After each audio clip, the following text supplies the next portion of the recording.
Oswald, could you grab me a coffee? I'm already late for the meeting. Jackie called from his office, his tone sharp as usual. I shoved my irritation down, putting on my polite mask. Sure thing, boss, I replied, standing up. This was the norm, running around to manage his chaos while he paraded as the charming executive. I didn't mind though, not really. It was a routine that kept me grounded, gave me a front row seat to his life. Besides, there was a part of me that enjoyed being needed, even if he didn't quite realize how much. Jackie's girlfriend, Tanya, barged in. I felt the familiar tension tighten in my chest. Where is he? She snapped, her eyes scanning the room before zeroing in on me. In his office, I muttered, avoiding her gaze. She marched past me, pushing the door open without knocking. The shouting started immediately. Another one of their legendary fights. I could hear her voice rising, accusing, demanding. I sat back at my desk, pretending to go through emails, trying not to eavesdrop but failing miserably. You're never around, Jackie, she yelled. What, you think I don't see how you look at other people? At him, my heart skipped. She didn't mean me. She couldn't. Jackie's response was muffled, too low to catch. Tanya shrieked something, the sound of a chair scraping back sharply. I gripped my pen so tight it hurt. I hated this part, being stuck outside listening to the cracks forming in his life while pretending to be indifferent. Moments later, Tanya stormed out, slamming the door so hard the glass panels rattled. Jackie emerged, looking disheveled, his eyes locking with mine for a split second before he glanced away. Forget the coffee, he mumbled, rubbing his temples. Right, I kept my voice steady, my expression neutral. No pity, no sympathy. I knew better than to show any weakness. He'd just snap at me if I did. But damn if it didn't tear me apart inside. The next few days crawled by, each one filled with the familiar silence between Jackie and Tanya. They both pretended nothing had happened, but everyone in the office knew better. I kept my head down, juggling his calls, meetings, and the thousand little things that made his life run smoothly. That was my job, after all, keeping things together while he tried to piece himself back from whatever mess Tanya left him in. One morning I was organizing his desk when he walked in, still pulling his tie loose. Oswald, drop what you're doing. We need to talk, he said, not even sparing me a glance. I nodded, closing the laptop. Sure, what's up? He sat down heavily, rubbing his face. Tanya's moving in, he announced, his voice strained. I thought you should know. My gut twisted, but I forced a casual nod. Okay, guess that's a big step.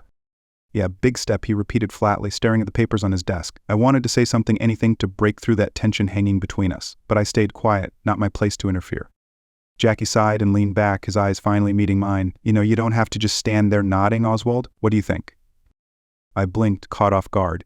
He never asked for my opinion. Hell, half the time I wasn't sure he remembered I had one. Well, I began, carefully choosing my words. If it makes you happy, then sure. I just hope it's what you really want. His gaze sharpened, something flickering in his eyes. What I really want, he let out a bitter laugh. What I want doesn't seem to matter, does it? A tense silence followed. I bit back the urge to push further, to tell him how wrong this all felt. Instead, I picked up the folder on his desk, changing the subject. You've got a meeting with the investors at 2. Should I reschedule? He waved it off. No, keep it. Just get me through today. He stood up abruptly, grabbing his coat. I'm stepping out for a bit. Clear my head. I watched him leave, my heart pounding. He was falling apart, and there was nothing I could do about it. As the door clicked shut, I slumped back in my chair, staring at the empty room. This wasn't going to end well. Not for him. Not for any of us. The tension only grew worse over the next week. Jackie buried himself in work, snapping at everyone around him, but Tanya's shadow loomed over every moment. She called constantly, demanding his attention, picking fights over trivial things. He'd disappear into his office, the door closed, his voice rising and falling in frustration. One night he stayed late, which wasn't unusual these days. I was wrapping up my own work, shoving files into my bag, when he called out from his office. Oswald, you still here? I poked my head through the doorway. Yeah, just finishing up. Need something. He looked up, his face tired, eyes a little too glassy. A bottle of whiskey sat on his desk, half empty. Come in, sit down, he said, gesturing to the chair across from him. Have a drink with me. I hesitated. This wasn't part of our usual routine. We kept things strictly business, but tonight, something was different. I took a slow breath and crossed the room, lowering myself into the chair. What's going on? Jackie poured a drink, sliding the glass across the desk toward me. What's going on? What isn't going on, he laughed. But it was hollow, bitter. Tanya's on my case about every damn thing. Now she's upset because I'm not spending enough quality time with her. He paused, taking a swig from his own glass, like I don't have enough to deal with already. I swirled the whiskey, not sure what to say. Have you told her that? How you feel, I mean. He scoffed, shaking his head. Yeah, I've tried. She just turns it back on me, says I'm avoiding her, and maybe I am, but damn it, Oswald, she's suffocating me. His voice cracked, and for the first time I saw the raw, unfiltered exhaustion in his eyes. He looked at me, a flicker of vulnerability crossing his face. I don't know what I'm doing anymore. There it was, the crack I'd been waiting for, the moment where he finally let down his guard. My heart pounded in my chest. I wanted to reach out to tell him he deserved better than this misery. But instead, I kept my tone even. "You're doing what you have to do to get by," I said quietly, "but you can't keep going like this." He stared into his glass, silent for a moment. Then he looked up, something unreadable in his eyes. "You ever been in a situation where you just feel trapped?" My throat tightened. "Yeah," I answered simply, not trusting myself to say more. Jackie leaned back in his chair, his gaze fixed on me. "You're different, you know that. You get it, more than anyone else." A beat of silence passed between us, the air charged with something I couldn't quite name. He reached out, almost hesitating, before his fingers brushed mine across the desk. "I'm glad you're here," he said, his voice rough. "I don't think I could deal with this without you." Heat surged through me at the contact, every nerve buzzing. I swallowed hard, trying to keep my voice steady. "You're not alone, Jackie. I'm here for you." His eyes met mine, and for a split second, I thought he was about to say something else. But then he pulled back, the moment slipping away. He cleared his throat and stood up, grabbing his coat. "I need some air. Clear my head." I nodded, my chest tight as I watched him leave. The knot in my stomach only grew. That touch, that look, it had changed something between us, and nothing was going to be the same. Jackie started leaning on me more, his behavior shifting in ways that set my nerves on edge. He called me into his office at odd hours, his mood swinging unpredictably. Sometimes he'd just sit there staring at his desk, whiskey in hand, like he was wrestling with some internal demon. Other times he'd make small talk, his tone forced, almost too casual. I knew he was drowning, and he was pulling me right along with him. One evening, just as I was about to head out, he called me back. "Oswald, wait," he blurted, his voice strained. I turned, one hand on the doorknob. His eyes were bloodshot, his tie hanging loosely around his neck. "What's up, boss?" I asked, trying to keep my tone light, neutral. He walked toward me, stopping way too close. I could smell the whiskey on his breath, see the exhaustion etched into every line on his face. I need to get out of here," he muttered. And not alone, his eyes bore into mine, his meaning clear, though the words remained unspoken. I froze, my heart racing, every warning bell in my head going off at once. This was crossing a line. A big one. I forced a short laugh, trying to diffuse the tension. "You need some fresh air and a night off, maybe? How about a walk?" "Clear your head," I suggested, hoping to keep things from spiraling out of control. He didn't move, didn't break eye contact. Instead, he reached up and grabbed my wrist, his grip firm but not painful. "A walk, huh?" he murmured, a bitter smile tugging at his lips. "Fine, sure, let's walk." I nodded, my mouth suddenly dry. "Yeah, good idea," I managed to say, and he released my wrist, grabbing his coat. We stepped out of the office, the cool night air hitting us as we walked down the empty street. Jackie stayed silent, his hands jammed into his pockets, his gaze fixed on the sidewalk. I kept pace beside him, every part of me on edge. This wasn't normal. The space between us felt charged, like a wire stretched too tight, ready to snap. Finally he spoke. "I'm tired, Oswald. Tired of pretending everything's fine when it's not." His voice was raw, almost a whisper. "Tanya's gone off the rails again. She's demanding I choose her or my career, and I don't know how to choose anymore." I clenched my jaw, trying to keep my voice calm. "It's not about choosing her or the job, Jackie. It's about choosing what's right for you." He stopped walking, turning to face me. "And what's that?" "Ha," he snapped. "You think you know me so well? I think you know what I need." I felt a surge of frustration, the words slipping out before I could stop them. "Yes, I do. I've watched you break yourself apart for everyone else." "And for what?" "To be miserable." My voice was shaking. Anger and something else, something dangerous, boiling over. "You deserve better than this." His eyes widened, his jaw clenching. For a moment I thought he was going to punch me or yell, but instead he just grabbed my arm, yanking me closer. "You're damn right I deserve better," he growled, his breath hot against my face. "But who the hell is going to give that to me?" I swallowed, my heart hammering in my chest. I was caught in the intensity of his gaze, every inch of me screaming to pull away and yet frozen in place. You've got to give it to yourself?" "Jackie," I choked out. "No one else can do that for you." He stared at me, his expression unreadable, and then crash. The moment shattered as he turned away, kicking the side of a trash can, sending it clattering down the street. "Damn it," he shouted, pacing in a tight circle, hands in his hair. I stood there, my body trembling from the adrenaline. This was spinning out of control, and I had no idea how to rein it back in. Jackie stopped, looking at me, his eyes wild, desperate. "I need you, Oswald, not her. Not anyone else. You?" My heart skipped a beat. He'd crossed a line, and now there was no going back. Jackie's words hung in the air, their weight settling on my shoulders. "I need you, Oswald." The intensity in his eyes sent a jolt through me. My mind was racing, a million alarms going off, screaming at me to stop this before it spiraled further. But I couldn't deny that small, treacherous part of me that had yearned to hear those words for so long. I cleared my throat, struggling to keep my composure. "Jackie, you don't know what you're saying," I said, my voice shaky but firm. "You're angry, frustrated. You just need time to figure things out." "No," he snapped, stepping closer. "I know exactly what I'm saying." His voice softened, a hint of pleading breaking through. "I need someone who gets me. You're the only one who does." Jackie, stop. I raised a hand between us, trying to create some distance. This isn't the way to deal with what's happening between you and Tanya. He laughed bitterly, shaking his head. Tanya? This isn't about her. It's never been about her. He ran a hand through his hair. Frustration etched on his face. I've been fooling myself, Oswald. I thought if I tried hard enough, if I played the part. But it's not me. His eyes locked onto mine, searching for something. Permission, maybe. You know me, the real me. A silence stretched between us, every nerve in my body screaming for a way out. I took a deep breath, fighting to keep my voice steady. Then be real, Jackie, be honest.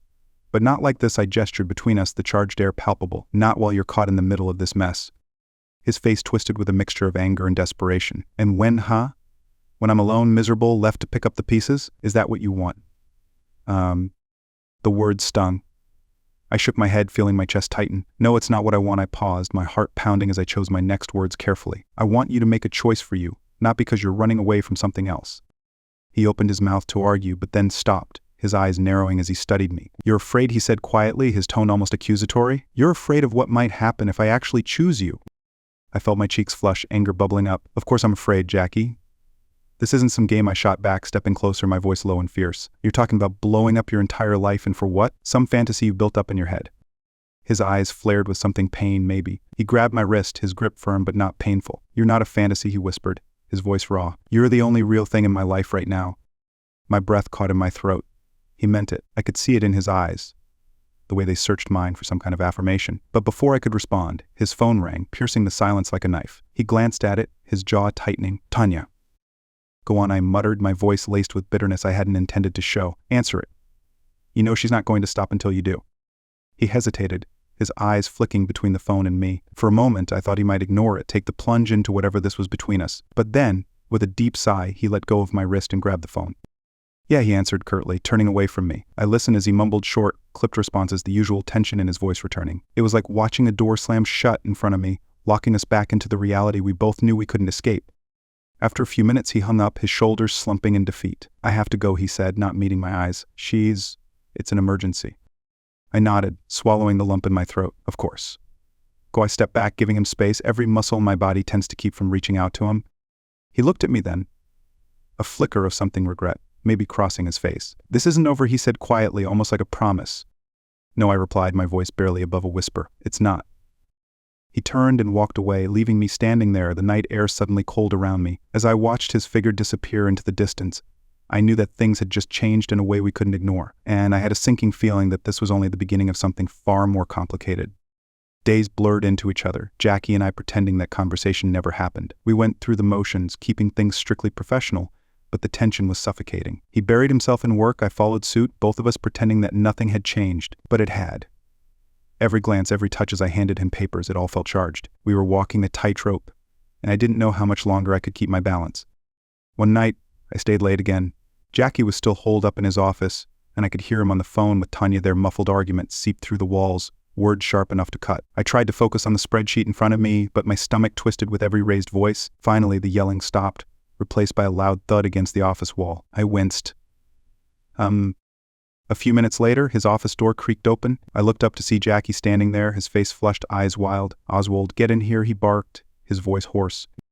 I hesitated but got up, bracing myself. As I walked into his office, he slammed the door behind me. She's gone off the deep end, he muttered, pacing back and forth. She knows there's someone else. He stopped, turning to face me, his eyes boring into mine. She thinks it's you. I felt my heart lurch. Jackie, we haven't. I know, he interrupted, running a hand through his hair, the frustration evident. But she's convinced herself. Says she sees the way I look at you. And the worst part, he paused, his voice dropping to almost a whisper. She's right. I do look at you that way. My pulse quickened, my mind scrambling for words, for anything to diffuse this moment. Jackie, you're not thinking straight. You're angry? Hurt? He stepped forward, closing the space between us. Eyes locked on mine. No, Oswald. I've never been more clear. His voice was low, gravelly. She's leaving. It's over. I told her to pack her things. I stared at him, shock rooting me to the spot. I barely managed to get the words out. Yeah, he let out a shaky breath, his hands reaching up to grip my shoulders. I'd been lying to myself for too long, trying to make something work that never should have. But you're different. You make me feel like I'm not lost. Jackie, I started, but the words caught in my throat. This was happening too fast, spiraling out of control. Before I could say anything more, he pulled me closer, his lips crashing into mine with a fierce urgency. I froze, every part of me screaming to stop, to pull away. But then I felt his hands trembling against my shoulders, the rawness of his touch, and something inside me snapped. I kissed him back, my hands gripping his shirt, pulling him closer, every buried feeling pouring out in that one reckless moment. He broke the kiss, gasping for air, his eyes wide and searching. "God, Oswald," he whispered, his forehead resting against mine. I needed this. I need you." Reality slammed back into me like a cold wave. "Jackie, wait," I panted, pushing him back, my chest heaving. This isn't right, not like this." He blinked, confusion and hurt flashing across his face. "What do you mean?" His voice was barely a whisper, raw with emotion. I took a shaky breath, steadying myself. "You just ended things with Tanya, you're angry, you're hurting, and I swallowed hard, forcing myself to continue. "I can't be your escape. I won't." "You think this is just an escape?" he shot back, his tone edged with desperation. "You think I'm using you?" "No," I said, feeling my throat tighten. "I think you're scared. And you're reaching out for something, anything to hold on to." I took a step back, my heart breaking at the sight of him standing there, vulnerable and lost. "I care about you, Jackie. But you need to figure out what you want for you, not because you're running from a mess." Silence hung in the air, thick and oppressive, his jaw clenched, his eyes glistening under the dim office lights. "So what now?" he asked, his voice barely steady. I exhaled, feeling the weight of my next words. "Now you go home. You take time to sort through this. And if, after all that, you still want me, then we'll talk." His eyes softened, a mix of understanding and frustration. "And what if I come back tomorrow, still wanting you?" I shook my head, forcing a small, sad smile. "And then you're not listening to me." I stepped back further, reaching for the door handle. "Take care of yourself, Jackie. And don't come back to me until you're sure." He didn't say anything as I opened the door and stepped out. I closed it softly behind me, the finality of it settling into my bones. My legs felt weak, my chest tight, but deep down I knew I'd made the right choice. Now it was up to him.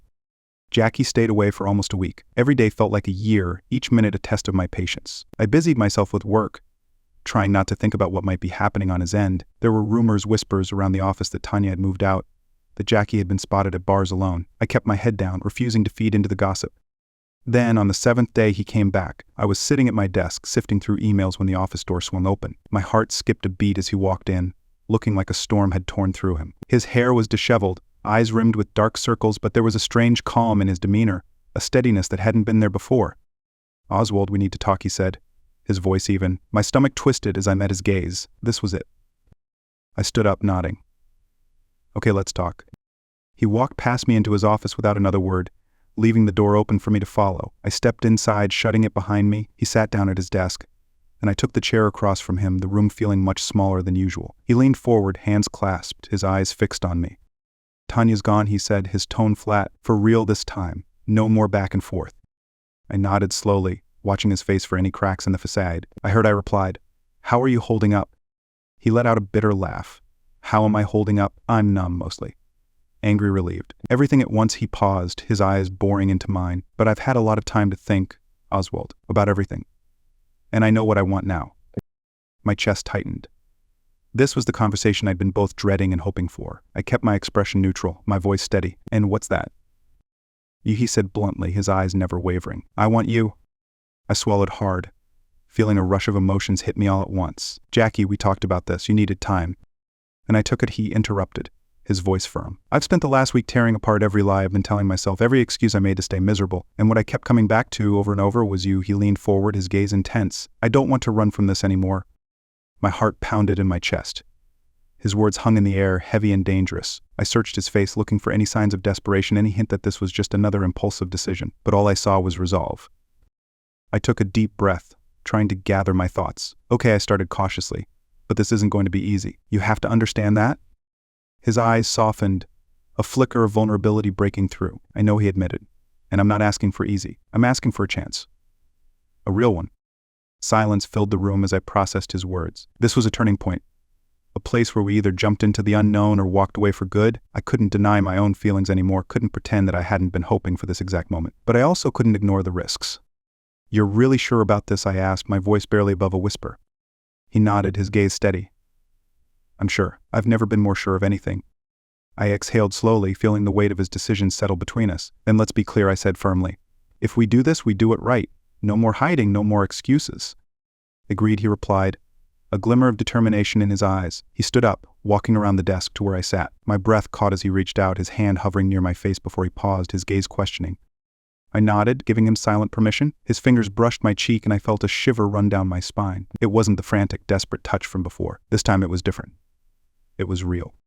He leaned down, his lips capturing mine in a slow, deliberate kiss. I felt every ounce of emotion he poured into it, his fear, his hope, his need for something genuine. I kissed him back, my hands reaching up to grasp his arms, holding on to him as if he might slip away. When we finally broke apart, we were both breathless, our foreheads resting against each other. "No more running," he murmured, his voice steady. "No more running," I echoed, my heart pounding. This was it. We were diving headfirst into whatever this was, no safety net, no guarantees. He stepped back, a small, crooked smile forming on his lips. "So, what now?" I smiled back, feeling a strange mix of excitement and terror. Now we take it one day at a time, and we don't look back. And don't look back. He nodded, his eyes shining with something new, hope, maybe. "One day at a time," he repeated, as if testing the words. "I can do that." "Good," I said, a grin tugging at my lips. "And then let's get to work. Together." And just like that, the tension broke, giving way to something new and uncharted. This was the start of something real, and for the first time I felt like we were both ready to face whatever came next. A few weeks passed and things changed between Jackie and me. We settled into our new rhythm, trying to balance our professional roles and our newfound relationship. There were stolen kisses behind closed doors, late-night conversations that blurred the line between work and everything else, and an unspoken promise that we were both in this for the long haul. But we hadn't yet crossed the final boundary, the one that would cement this thing between us. That line still hung in the air, heavy and daunting. One evening, after the last of the office staff had left, Jackie closed his laptop and looked at me from across the desk. "Oswald, come here," he said softly. His eyes held a mixture of nervousness and determination that made my heart race. I stood up, feeling a knot of anticipation form in my stomach. "What's up?" I asked, trying to keep my tone casual, even as the tension between us crackled like electricity. He didn't answer right away. Instead, he walked around the desk, closing the distance between us. "I've been thinking a lot," he began, his voice low, about what we're doing. I swallowed hard, nodding for him to continue. "Okay." Jackie took a deep breath, his eyes locking onto mine. "I don't want to hide this anymore. I'm done with secrets, with pretending. I want us to be real," he said, his voice catching on the last word. "But that means taking a risk." My heart skipped a beat. "What kind of risk?" I asked cautiously, though I already had an idea of what he was about to say. "We tell the office." "Everyone," he replied, his gaze unwavering. "We stop pretending this is just a passing fling or something to be ashamed of. We go public." I froze, a million thoughts racing through my head. Coming out as a couple in the workplace, it would be a scandal. The gossip, the rumors, hell, there might even be repercussions from HR. I felt a wave of panic rise up, threatening to drown out every logical thought. "Jackie, are you sure?" I stammered, trying to find my footing in the sudden shift of reality. "Yes," he said firmly, stepping closer until there was barely an inch between us. "I'm tired of sneaking around, of treating this like it's something wrong. I want us to be real, out in the open." "Jackie, you know what this could mean, right?" I pressed, feeling my pulse quicken. "It could blow up in our faces. We could." I know he cut me off, grabbing my hands and squeezing them tightly. "But I can't live in the shadows anymore. Not with you. I'd rather face the fallout together than hide another second." His eyes were blazing, his grip on my hands unyielding. I took a shaky breath, the gravity of the situation settling into my bones. "If we do this," I started slowly, "we need to be ready for whatever comes. The backlash, the questions, eat everything." He nodded, his gaze steady. "I know, and I'm ready. Are you?" This was the moment, the line we had been tiptoeing around for weeks. I looked at him, really looked at him, and saw the determination, the fear, and the love that had grown between us. And I realized that, despite everything, this was the truth we had both been fighting for. I squeezed his hands back, feeling a surge of resolve. "Yes," I breathed out. "I'm ready." Jackie exhaled, a look of relief washing over his face. Without another word, he pulled me into a fierce, passionate kiss, one that spoke of all the uncertainty and hope we were about to dive into. I kissed him back just as hard, feeling the last of my doubts crumble away. When we finally pulled apart, he rested his forehead against mine, both of us catching our breath. "Tomorrow," he murmured. "We tell them tomorrow?" I nodded, my heart racing but certain. "Tomorrow," I echoed. There was no going back now. But as we stood there, wrapped in each other's arms, the sound of the office door creaking open shattered the moment. We turned, freezing as we saw Mark, our office manager, standing there, his eyes wide with shock. "What the hell is going on here?" Mark demanded, his voice tight with a mixture of disbelief and anger. My stomach dropped, a wave of nausea crashing over me. This was it. The fallout had already begun, and we hadn't even had the chance to prepare. Jackie straightened, his hand gripping mine firmly as he faced Mark. "We're together," he said boldly, his voice steady despite the tension in the air, "and we're not hiding it anymore." Mark stared at us, his expression shifting from shock to fury. "You do realize this violates company policy, right?" He snapped, his eyes darting between the two of us. "This could get both of you fired." My heart pounded in my chest, panic threatening to take over. But then I felt Jackie's grip tighten, grounding me. "We know," Jackie replied calmly, his gaze never wavering, "and we'll deal with whatever comes." Silence filled the room, thick and suffocating. Mark shook his head, running a hand through his hair. "You two are out of your minds," he muttered, turning to leave. "This isn't over." As the door slammed shut behind him, I let out a shaky breath, my knees threatening to give way. "Well," I said, trying to inject some humor into the tension. "That went about as well as expected." Jackie chuckled, though his eyes were dark with worry. "Yeah, not exactly the grand reveal we planned." He turned to me, his expression softening. "But we'll handle it together." I nodded, feeling a strange mixture of fear and exhilaration. Together, I agreed. The storm had just begun, but we were in it now, come what may. The next morning, the office was buzzing. News travels fast in a place like ours, and word of Jackie and me spread like wildfire. Whispers filled the halls, conversations abruptly stopped whenever I walked by. My stomach twisted with every glance and sidelong stare. This was the fallout we had braced for, but it was happening faster and fiercer than I'd imagined. Jackie marched into the office with his head held high, his expression a mask of calm determination. I followed him, trying to mimic that confidence, though my nerves frayed at every corner. We headed straight for Mark's office, knowing that confrontation was inevitable. Inside, Mark sat behind his desk, his face a tight mask of professionalism. "Close the door," he said curtly as we stepped inside. I did as he asked, shutting out the world, leaving just the three of us in that small room. "Well," Mark began, folding his hands on the desk, "it seems the two of you have caused quite the stir." Jackie nodded, his jaw set. "We know, and we're not here to apologize for being together."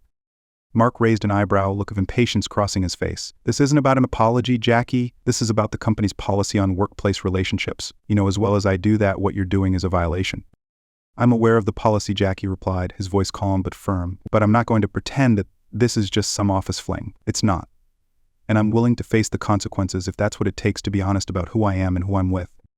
Mark turned his gaze to me, his expression hardening. "And you, Oswald? Are you prepared for the consequences of this? Because I'm going to be frank, you're both risking your careers over this." I swallowed, the knot in my stomach tightening. I glanced at Jackie, his eyes steady on mine, giving me strength. "Yes," I said, forcing my voice to remain even. "Unprepared. We both are." Mark sighed, rubbing his temples as he leaned back in his chair. "You two have put me in a difficult position. HR is already aware of this situation and they're not pleased. They want a meeting this afternoon to discuss the next steps. You need to be ready for anything." Jackie nodded. "We understand," he said, "but we're not backing down." Mark shook his head, his lips pressing into a thin line. "You're either incredibly brave or incredibly stupid," he muttered. "This afternoon, then. Be in the conference room at 2, he waved a hand dismissively, clearly exhausted by the whole affair. "You can go." We left the room, closing the door behind us. I let out a shaky breath, the weight of what was coming crashing down on me. "Jackie," I began, my voice barely above a whisper. "This could be it. We could lose everything." He turned to me, his eyes fierce with determination. "If we lose it, then so be it," he said, gripping my hand tightly. "I'm not going to live a lie to keep a job. Not anymore." I nodded, feeling a mix of fear and pride swelling in my chest. "Okay, then we face this together." "Together," he agreed, squeezing my hand before releasing it. "But we need to be ready for what they're going to throw at us. They'll try to corner us, make us doubt this, make us doubt us." I swallowed hard, knowing he was right. HR would go for the jugular, grilling us about our relationship, our professionalism, everything. We had to stand firm no matter what. The hours leading up to the meeting dragged, tension hanging in the air like a storm cloud. I sat at my desk, pretending to work while my mind raced with every possible outcome. Fired disciplined. Forced to end things with Jackie. Each scenario played out in my head, tightening the knot in my gut. Finally, 2:00 arrived. Jackie appeared at my desk, his face set in a mask of determination. "Ready?" he asked. I took a deep breath, forcing my nerves into submission. "Ready." We walked into the conference room together, finding Mark already seated alongside 2 HR representatives. They glanced up as we entered, their expressions unreadable. "Sit down," one of them said, motioning to the chairs across the table. We obeyed, the tension in the room thick enough to choke on. "We've reviewed the situation," the HR rep began, shuffling through a stack of papers. "And frankly, this is a serious violation of company policy. There's no easy way to say this. We can't overlook what's happened here." My heart pounded, every instinct screaming at me to fight to defend what Jackie and I had. But before I could speak, Jackie leaned forward, his voice calm and resolute. "We understand the policy," he said, "but what we have isn't just a fling or an inappropriate workplace dalliance. It's real, and it matters to both of us." The HR rep raised an eyebrow. "Real or not, it directly affects the work environment and the professional dynamic here. We have to uphold our standards." "And I respect that," Jackie replied, his tone unwavering. "But I'm willing to resign my position if it comes to that." A stunned silence fell over the room. I turned to Jackie, my eyes wide. Jackie, no.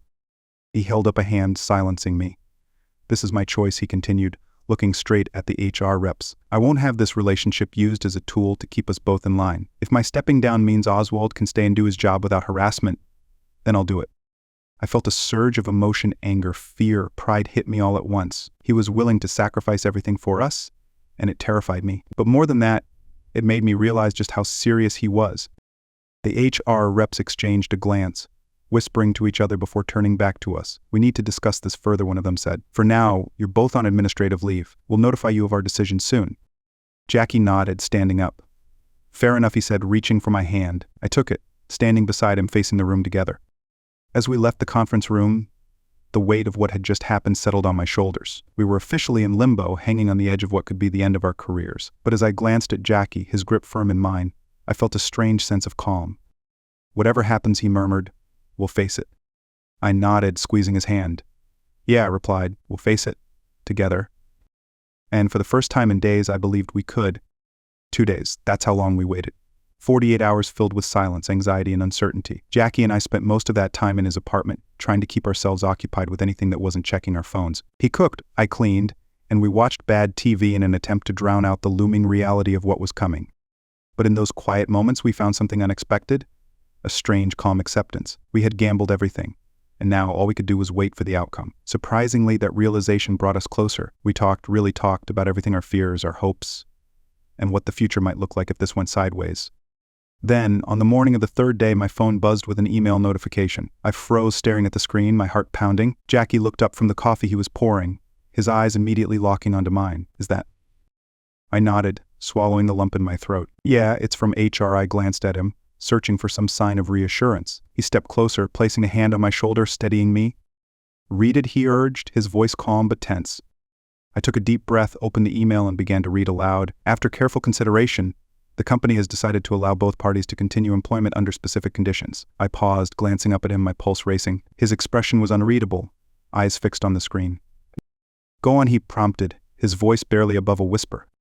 While the relationship between Mr. Jackie Stevens and Mr. Oswald Green has been deemed a violation of company policy, given the unique circumstances and Mr. Stevens' willingness to step down from his current role, we have decided not to terminate either party. Mr. Stevens will be moved to a different department. Mr. Green will continue in his current role, provided both agree to maintain a professional standard within the workplace. I exhaled, feeling like I had been holding my breath the entire time. That's it, I finished, letting the phone drop to my side.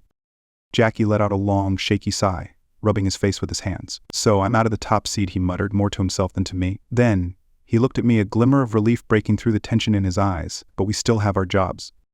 Yeah, I replied, my mind still processing the words. We're not fired. It was surreal, like the world had been teetering on a cliff's edge, and now it had somehow found solid ground again.